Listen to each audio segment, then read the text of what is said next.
You're listening to Subconscious Mind Mastery. Thomas and Majona back with you. I've got a great podcast for you. I'm so excited. I have somebody I want you to meet. Yep. You're going to really enjoy this. Okay, so Majona came into this life with something that most of us don't have. A few people do, but most of us don't. And that is the ability to sense what's in the non-physical realm. And what's funny about that, in a really funny way, is that she thought that was normal. So she thought her mother and her dad and her sisters and everybody saw things that were going on in the non-physical realm. And it wasn't until you were how old? About fourth grade, so 9. 9 or 10 years old that finally her sister said, "You're weird." She wasn't that nice about it. And it was like kind of the wake-up slap for Majona to go, well, wait a minute. What are you talking about? Because, think about it. If all you saw around you was red, you would think that the world was red.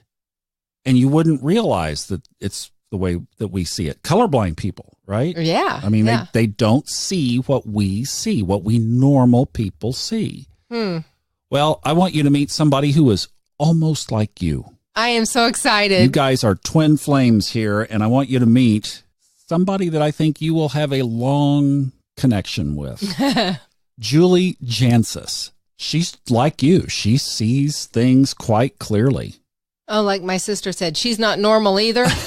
Well, we'll let you figure that out. And she has just started a podcast. It's called Angels and Awakening. It's very searchable and visible in iTunes. She is doing a great job with this podcast.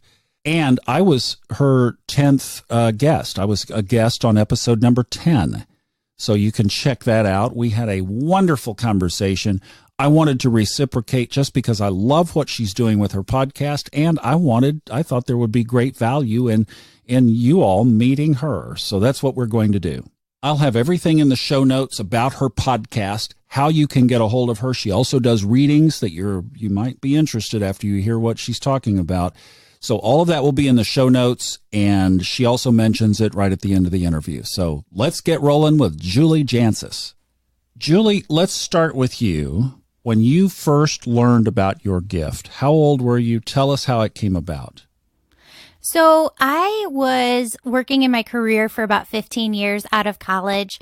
I had worked my way up to the title that I wanted to have. I was making the money I wanted to make, and life was going pretty good. And my dad passed away. And I know this is going to sound horrific, but if it had happened any other way, my gift wouldn't have been revealed to me. But his wife, he was on his third wife at the time, she didn't like that us kids weren't talking to him for our own, family tiff reasons. And so she decided not to tell us. Oh, gosh. Yes, I know. And an entire month went by before his second wife was able to track us kids down and let us know. So in this 1 month where I have no idea, every morning when I'm brushing my daughter's hair, I keep hearing this thought. And it's those deep belly, heart whispers, she needs a hairbrush like I used. She needs a hairbrush like I used. And this thought repeated over and over and over again till one day I was at work. A month later, my sister called 3 times in a row, and she doesn't normally call during the day because we both had corporate jobs. And so I knew something was up. And I was in a meeting, took the phone call, and kind of fell to the floor, to be honest, and said to my coworker who was right in front of me, my dad's been talking to me, because I immediately made that connection. All month, I had been thinking, oh my God, what if I'm going crazy? Like, I can't tell my mom this. I can't tell my husband this. I keep having this thought, and it's not me. Like, what hairbrush is this thought talking about? Because this big old paddle brush is the only hairbrush I've ever used. But when I found out that he had passed out of my third eye, which is, for anybody who doesn't know, right in your forehead, It works like a projector, which I know now. So you can see pictures out of it. You can see little mini daydreams out of it. You can see memories out of it. So I immediately flashed back, and my dad was showing me him brushing my sister and my hair in our childhood bathroom before school, which he always did, with a different hairbrush than I had used the rest of my life. A hairbrush that I hadn't thought about in 25 years. Wow. Wooden handle, those boar-like black bristles. And so I told my coworker, my dad's been talking to me. And I studied for the next year and a half with different spiritual teachers. And that was off and on. But I really ended up finding that this is something that I had had all along. I just didn't know exactly what it was, and I didn't have the understanding or the knowledge of how to use it. Yeah, I hear that. Yeah. Boy, so then what did you do to make that shift from, whoa, what is this, to something you embraced and now use on a regular daily basis and has become part of your career?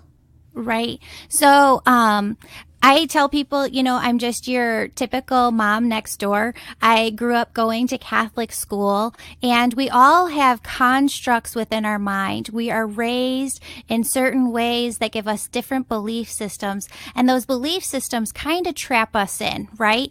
And my belief system was, you can't touch this. You cannot go into this. You cannot become this, because that's against the church. This is a no-no.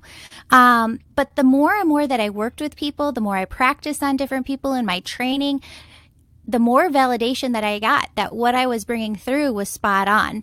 And I don't bring through anything negative. I only connect with God energy. I only bring in positive information.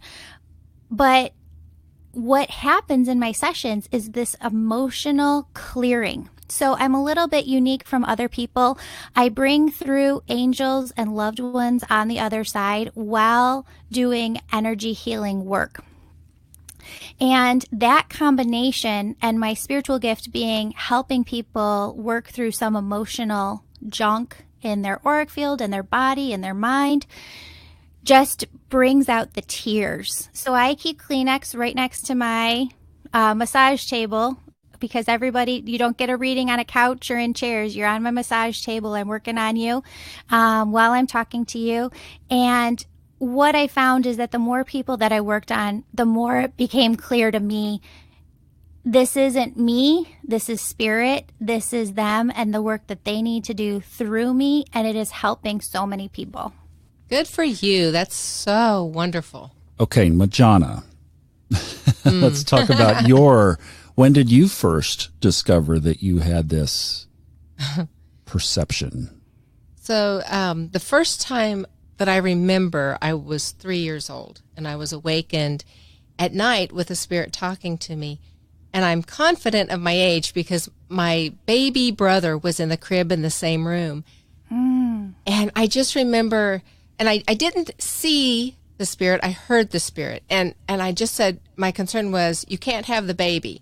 Now, give me a few years and I would have changed that probably. But at that moment, wow. at that moment, it's like, no, you can't take the baby. And so the next morning, I was trying to tell my mother that there were ghosts in the house, and she did not believe me. Wow. So it was the opposite for me. I mean, it was very early on, and I did not know. Everybody didn't have that. I just, I thought that was just everybody's life. So it progressed from just spirits, and as a child, I seldom saw spirits.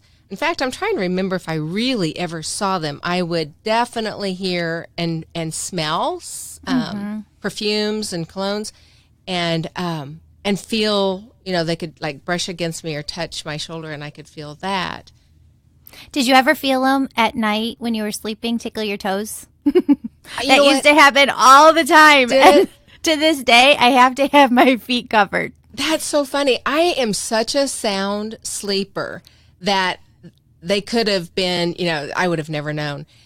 But like I said, as I got older, I blocked all of this for a very long time. And when I came back and opened back up to it, my agreement was with spirits. It's like, you know what?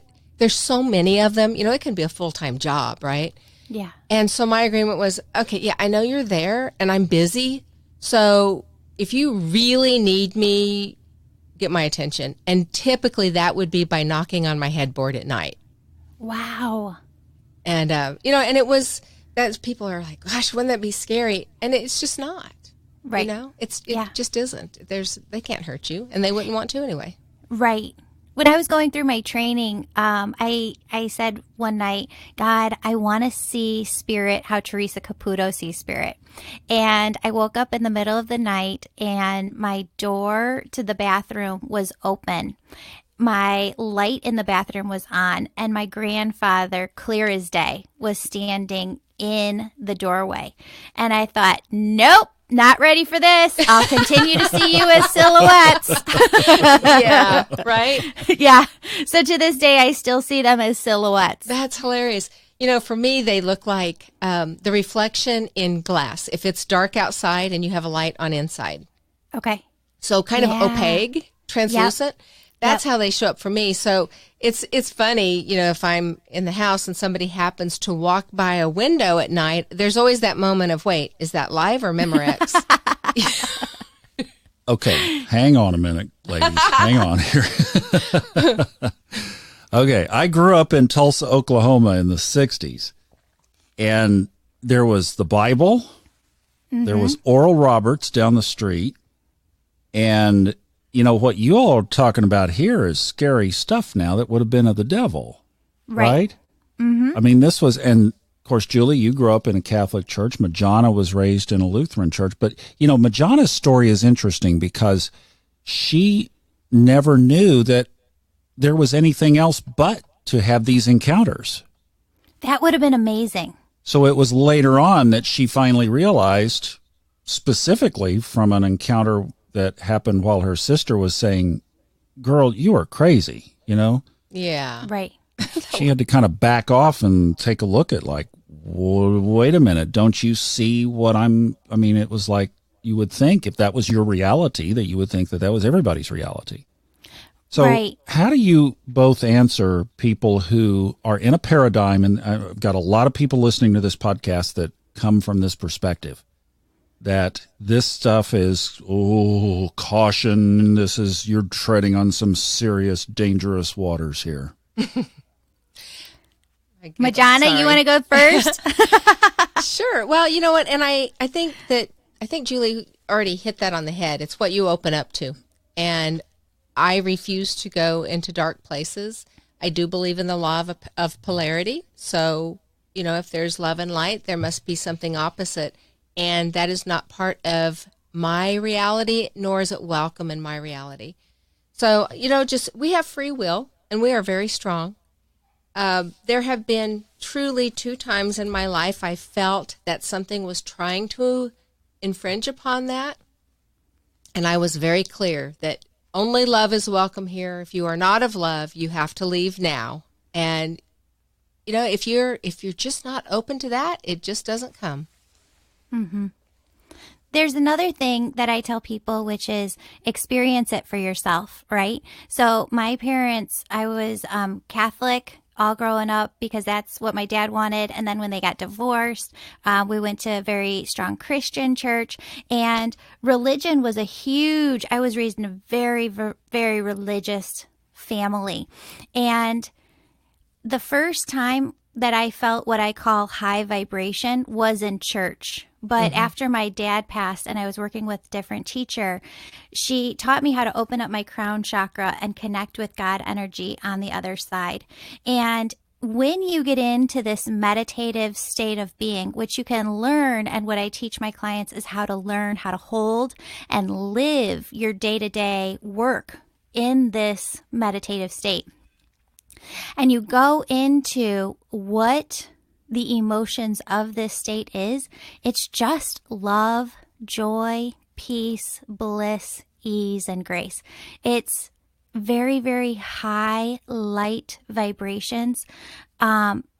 There are low vibrations here on Earth, though, right? I mean, just turn on the 5 o'clock news and you will feel those lower, fearful, scary vibrations. I don't allow myself to go into any of that. I don't tell ghost stories. I don't watch any scary movies. I don't watch scary shows because I don't like the vibrations of that. I like to keep my vibration very high. And I think that any Christian, any Catholic, any person of a religious faith who was able to get into that vibration would say, I get it, because they experience it for themselves. It's just love. You're just spreading more love.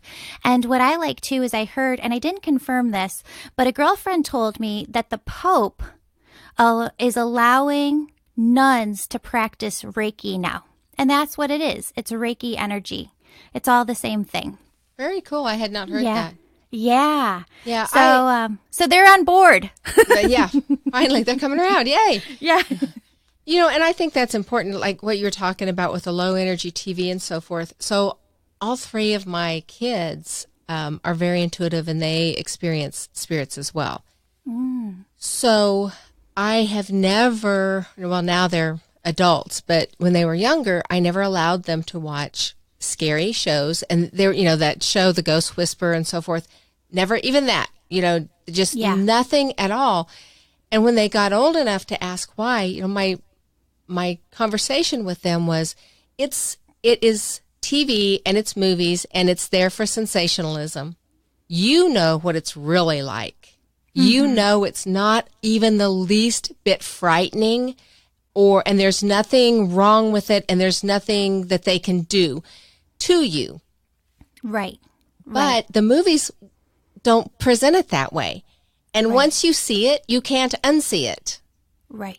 And once you know, then you see that, and then it's like, oh, well, what if? You know, what if there's that? What if Amityville Horror did happen?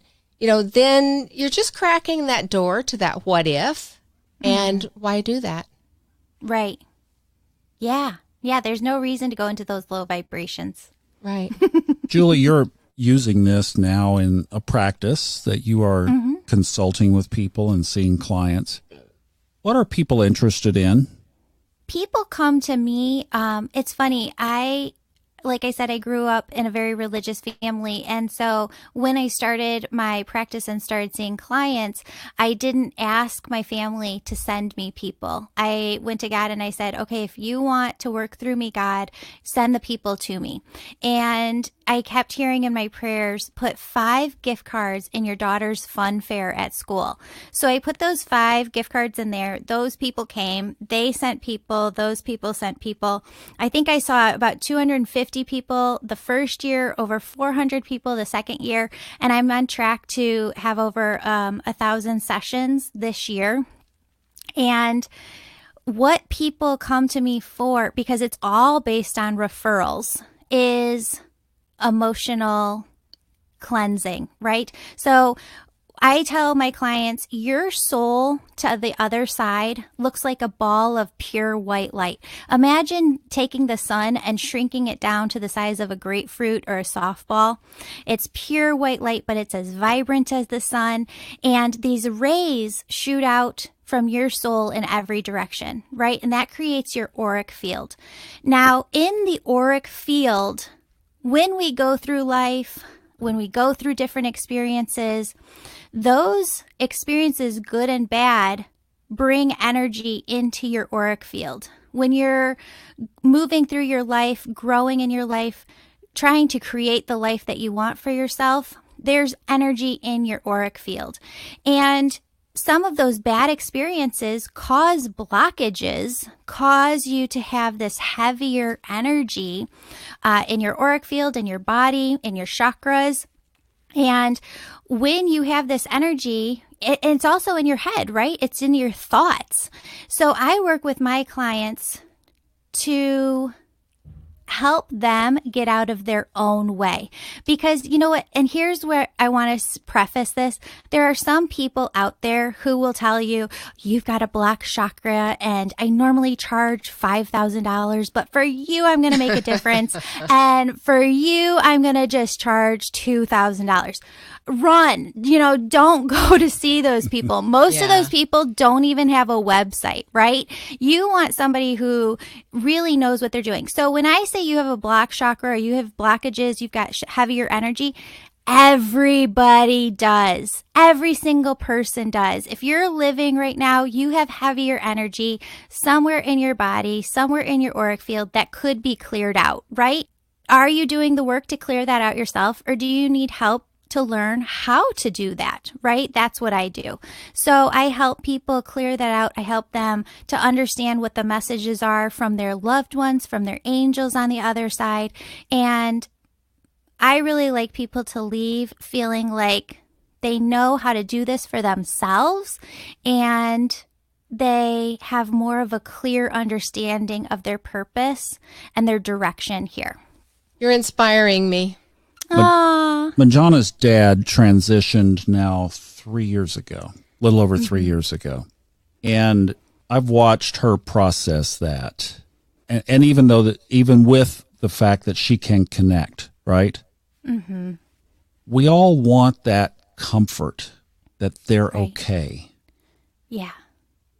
What's the main thing when somebody has experienced a recent loss close to them? What do you work through? Really, Spirit just brings through the validation that they're there, that they love them, they're helping them. And it's so different for each person because Spirit comes through not talking about their life when they were here, but about your life and where you're at right now and things that are coming up. I just had a angel Reiki training program where I was teaching different students this weekend, and a couple of fascinating things happened. So I brought in 10 volunteers over the course of the weekend for each student to work on. And a lot of these volunteers had multiple sessions with different students, right? And these are volunteers that I've worked with. These are clients of mine that I know. And one gentleman came in who I didn't know. The student wanted her brother-in-law to be able to come in. And before he left, I knew his dad was with him on the other side, and his dad needed him to know that he was going to get the promotion at work. So before he left, I said in front of the students, I said, are you up for this promotion at work? And he said, yes. And I said, your dad needs you to get out of your own way and stop feeling like, oh no, I'm not going to get it. Oh gosh, have all these self-doubt worries inside your mind. He needs you to know that you're worthy, that this has been a long time coming, and that he needs you to step out of your own way so that he can help bring this in to you. And he was just blown away. Mm-hmm. There was another student who, the students who worked on one volunteer, she's a lovely client of mine, and she's been struggling with infertility. And the students that were working with her, both separately, they didn't have any way of overhearing one another's sessions, came through and said, what's up with children? What's going on with children? Because they're coming through, grandma's holding them on the other side. And so just the tears, because she's been wanting this for so long. It's coming her way, and she just needed to hear it. And for all three of us to have said it to her in individual sessions, that the same information was coming through from grandma, was just so validating. You can't deny that when you have 3 different sessions with 3 different people and the same thing keeps coming up. Right. That's so powerful. Yeah. So it's things like that. Those are the sessions, and it's every session. It just comes out in different ways where Spirit needs to get through. They have messages. They're not able to give us the winning lotto tickets, right? They don't say, okay, Thomas, okay, Majona, here's step A, step B, step, I need 5 stock picks, Julie, right, please. Right? They don't come through with that. But what they do come through with is stuff that you need to hear. So on this level, is this not, in your opinion, a soul journey first?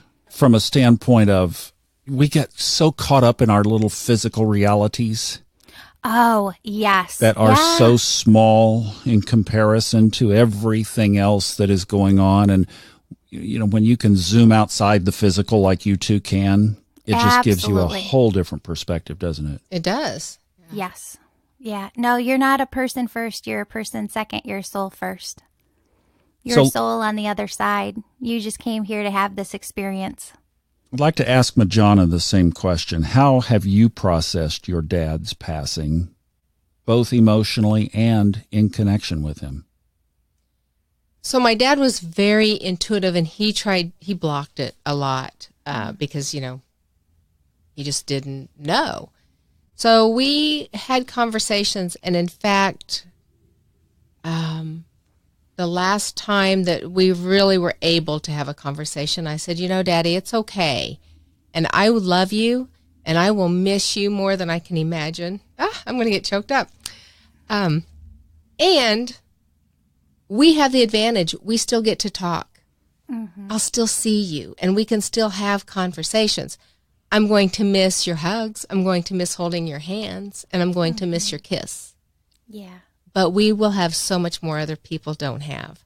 So that was, knowing that makes it so much easier. And then also understanding and looking from the soul's journey, I don't mean to sound calloused, and I always feel so excited for somebody when they get to make their transition. I'm like, oh, they've done what they needed to do here, and they're liberated. They get to go home. They do. And, when my mom died, Daddy and I were standing there, and I was holding her hand, and I was checking her pulse. And when I could no longer feel it in her wrist, I checked her carotid.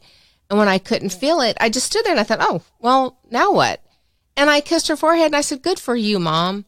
And Dad was like, what? What? Yeah. But,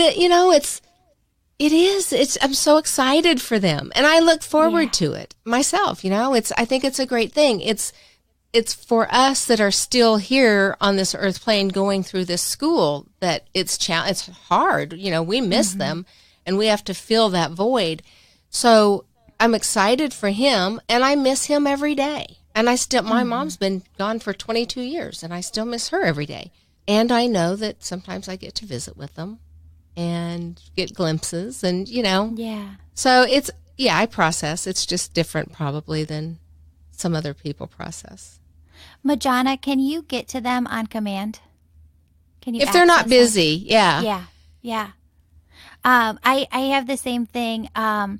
And I see heaven as different layers, different worlds, different realms on the other side. Yes. And there's a world where you can travel, do anything, see anything, but it's more like Eden because there's no low vibrations, there's no fear, there's no sadness, no hate or anything. And a lot of times when I connect with my dad, he's over there. He's on the snowmobiles or jet skis, tearing it up. And he'll tap in when he can, but there's times where he'll say, you got to handle this one on your own. Got to handle this one on your own. And no, so I was just wondering how that was for you. Now, actually, when my dad first made his transition, I was happy for him, and I was devastated for me. So, he came a lot, and I finally had to ask him to stop. I said, I love you, but I just need some time. And when you come and I smell you or I feel your energy, it just, I would just start sobbing.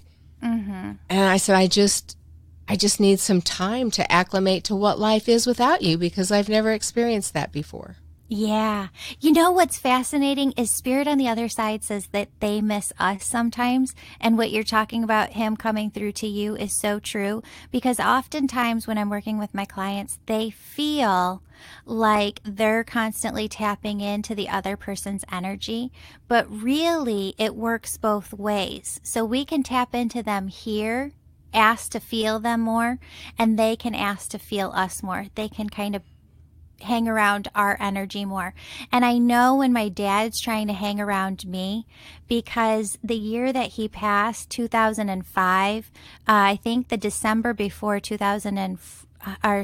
he passed in 2015, and in December 2014, this movie called Interstellar came out. Ah, yes, love that movie. I know. I love it too. My husband absolutely hates that movie, but what? I know. But it's my favorite.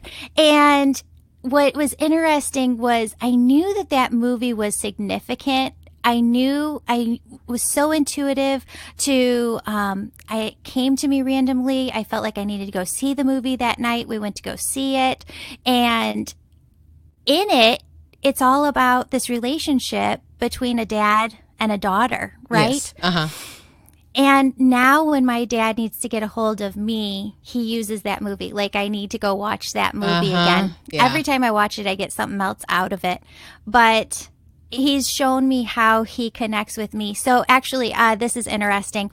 I didn't have any way of validating whether or not he had ever even seen the movie. And for the longest time, I thought, well, I'd have to ask his wife, and I don't really want to call and ask her, which is so stupid. I should have just done it. But he said, call and ask your brothers. So he had 2 boys with his second marriage, and I called him and I said, this is going to sound so stupid, but I feel like Dad connects to me through this movie. Did he watch Interstellar? And they go, he didn't watch it. He loved it. He absolutely loved that movie. And so I knew that soul connection was so real. And fascinating side note, Matthew McConaughey went on to make another movie with Anne Hathaway, and I don't remember the name, but in it, he's a dad named John, and it's more about his relationship with his son named Patrick. And my dad had a son named Patrick, and his name was John. Oh, wow. So just wide, full circle how that one comes around. But no, they do just try and tap into us too. Yeah, that's pretty cool. Yeah. Have you gotten into, Julie, now this is more geared toward people that have lost somebody again recently. Mm-hmm. What the transition process is like? So, I do have a metaphor for this. And again, you're going to think I'm crazy. But have you ever seen the movie Ant-Man? No. All right. So Spirit says that sometimes our mind needs a visual to be able to grasp what they're trying to show us, right? Right, yeah. Sure. And what they show me is 2 things. So think of the shape of an hourglass, right? You have a large opening on one side. It shrinks down to a tiny tunnel, and then it opens up wide on the other side, right? Okay. In this movie, Ant-Man, they show how the quantum level would be, the how it would be to be inside of small air particles, right? The tiniest piece of all matter. And as I'm watching this movie, Spirit's showing me this hourglass, and I'm like, what are you saying? And they said, one side of the hourglass is here. They say that we go through the tunnel, right? What is the tunnel? It's this quantum physics layer of the tiniest particles that are. We go through that, and the opening is right on the other side. So somehow there's just this transition, and that's how they show me it's happening. Even though I'm not a scientist, I have no idea, right? I don't know how this works as a quantum physicist. But the other side really truly is right on top of us. It's right here. Yeah. That's amazing. Yeah. Yeah. That's very interesting. And the tunnel is a common thing.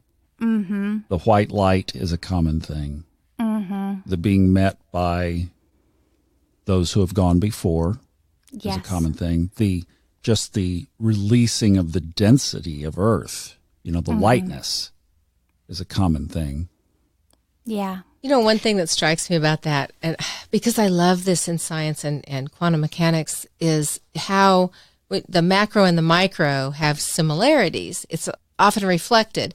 So what you were just talking about with the hourglass, and you go through that little tunnel to get into the wide open, it's like being birthed on this planet, right? You have to come down the birth canal, the little tunnel, and then you're birthed into a tunnel in, a tunnel out. Yeah. Tunnel in, tunnel out. Yeah. It's a symmetrical. Yeah. The other thing that they show me is that even though we might not know on a conscious level that we're going to be parting here, there is some way that our higher self knows, and there are messages that we try and communicate. So Interstellar being some movie that I had to go see 6 months before my dad passed away, and feeling after that movie like I was supposed to call him, which I didn't. Listen to that little heart calling right there, was him reaching out to me from the other side, even though he wouldn't have been conscious of it here. Mm-hmm. Yeah, and I think some people are more conscious than others. My mom she knew she was terminal, and she pretty much picked her death date. She was just kind of in her own space and thoughts, and I don't think she realized she was talking out loud. But we just kind of listened to that process, and she picked the date. And then my dad was just ready. He was in a lot of pain, and in November, he said to me, I want to die, but I don't know how. And I said, I think that you have some input into that, but you don't have total control over that right now. And he died in the end of January. Wow. That's fascinating. I always like to leave people with some takeaway things that they can do. So, Julie, let me put you on the spot first. From all of this that you are aware of and have studied and work with people, what are 3 things that folks listening to this could take away and apply tomorrow? Sure.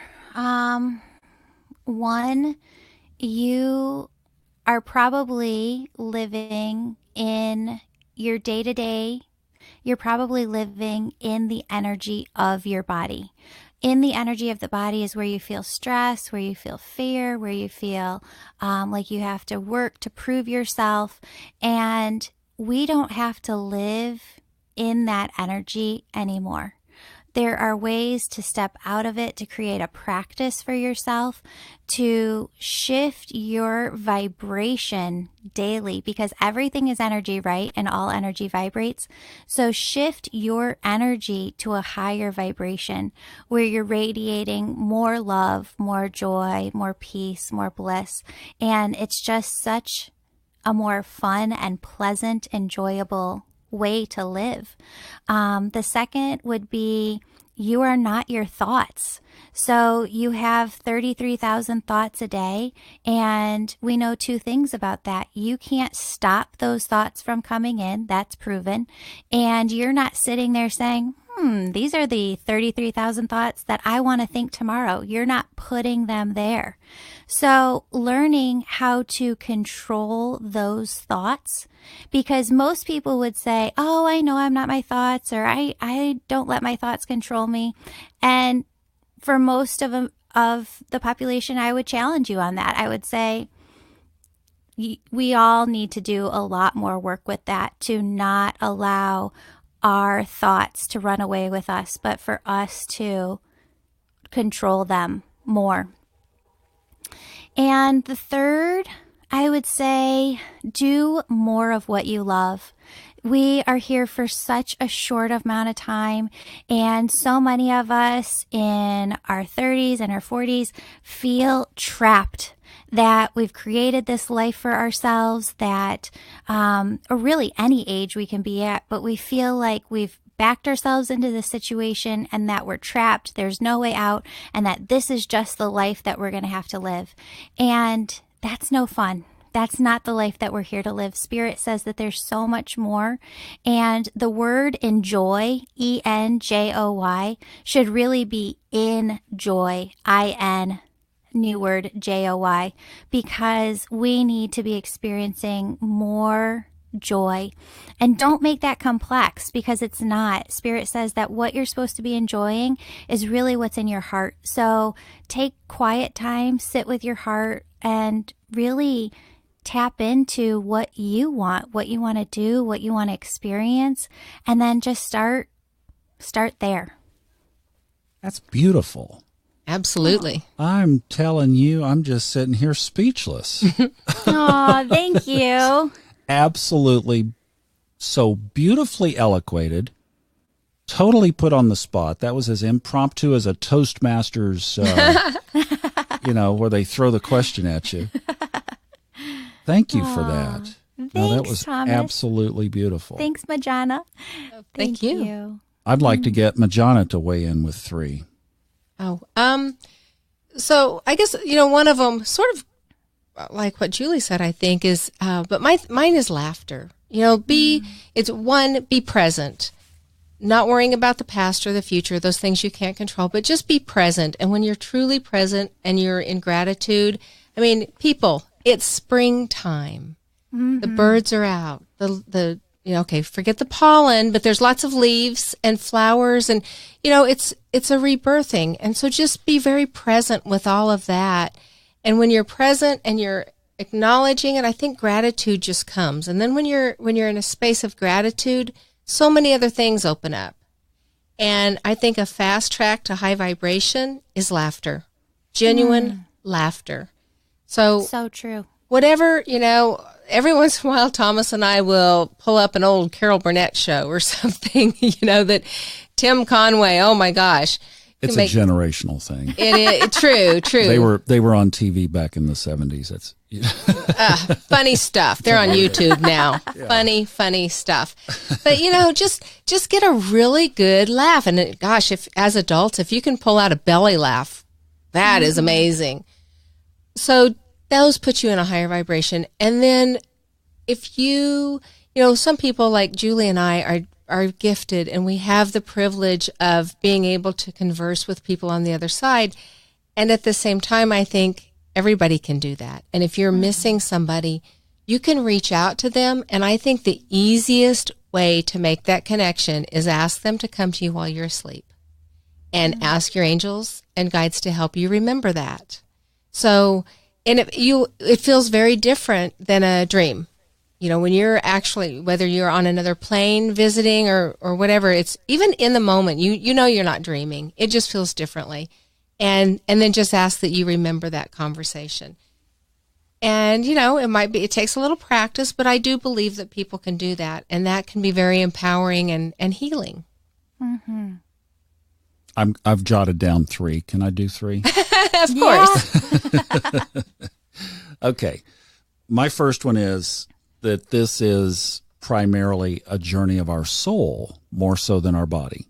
We talked about that. I think that's it. When we make that shift, to me, it helps make sense of this crazy life that we lived before we realized that.